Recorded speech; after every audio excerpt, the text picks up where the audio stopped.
So today we're watching Pro Wrestlers vs. Zombies. It's a 2013 action horror movie that I learned about a couple weeks back from a buddy of mine.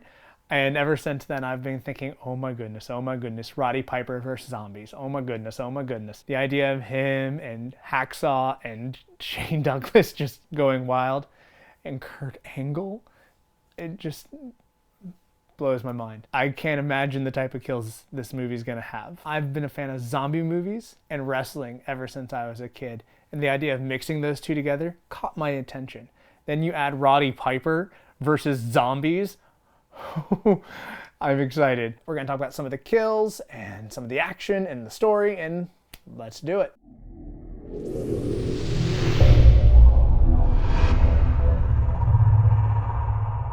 So, I just finished watching Pro Wrestlers vs. Zombies, and I have to say, it was about what I expected.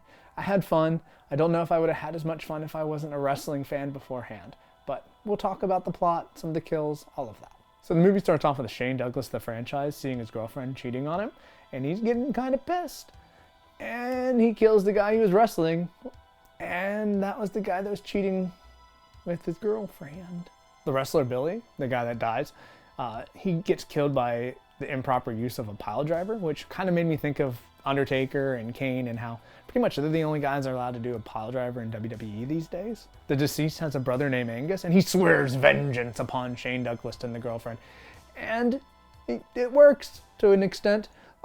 He talks to spirits or a demon. I'm not entirely sure what the creature was, but in the end, he has to capture a nurse, take her heart out, eat it, and he gets to have a zombie horde via the deceased nurse. So 6 weeks after the death at the indie show, Angus is talking to the promoter of that show and requests to have his own private event at a prison in West Virginia, which I'd check out a wrestling show at an abandoned prison. That sounds kind of fun. I don't know if I would agree to it as a wrestler because that sounds like shenanigans. The promoter, looking at cash in hand, knows that he's got to book a good wrestling show. So he starts referencing names of people he could book. He talks about Matt Hardy, Jim Duggan, Roddy Piper, Ruby Sky, which now Ruby Hardy, and a certain Olympic gold medalist, Kurt Angle, as well as local talent that he has on the roster. He doesn't really care who's there, he just wants Shane Douglas and Taya Parker, which Taya Parker is the girlfriend of Shane Douglas. All the wrestlers that were mentioned earlier decide to do this show. They get on a bus and they go to this prison. We're in the prison for about 5 minutes and then the zombies just swarm the ring, which I appreciate. We're not dragging it out. Zombies attack. That's what we're here for. Pro wrestlers versus zombies. Hacksaw is an immediate zombie slayer with that 2x4. He just kicks ass, takes names alongside Roddy Piper. It's a fun watch. One of the things I enjoyed about this film is that the zombies were a little different. It seemed that not every zombie became a shambling horde zombie. If you were a wrestler zombie, you remembered everything wrestling zombie-wise. You remembered your moves, you remembered how to take your moves, you remember how to do your rolls and flips and things, and it was fun, where the rest were all Kurt Angle comes in around back because he's supposed to be the surprise guest while our main cast is fighting zombies.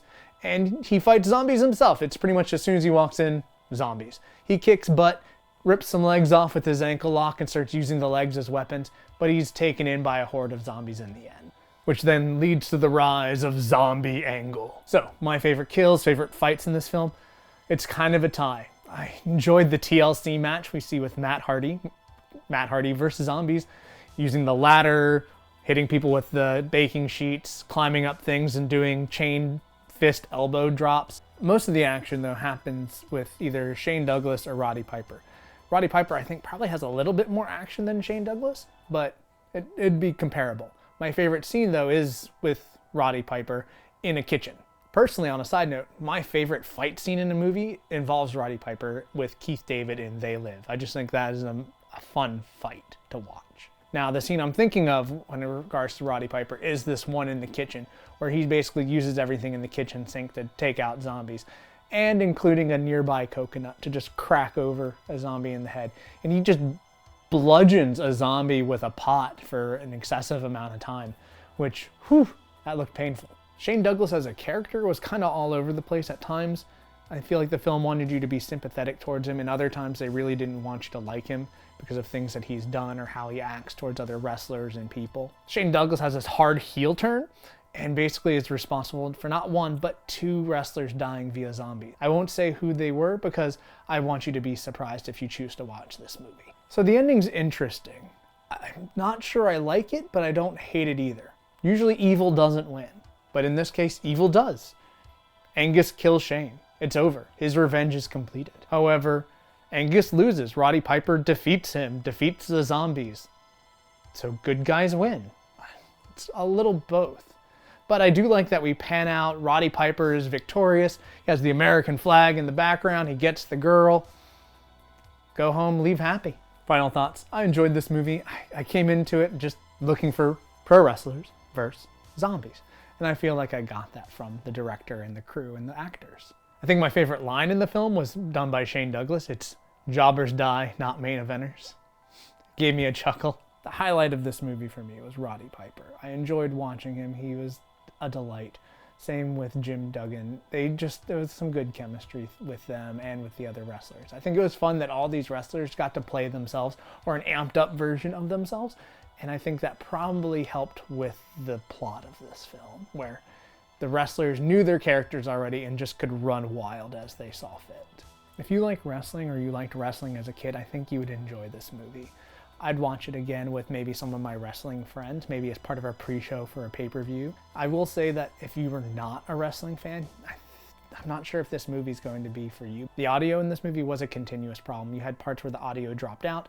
You had dialogue from actors that didn't really sync with their mouths, and it just didn't flow at times. If I was going to give this movie a score, I'd have to put it on a sliding scale. If I'm talking a zombie movie, I'd probably just give this a 2.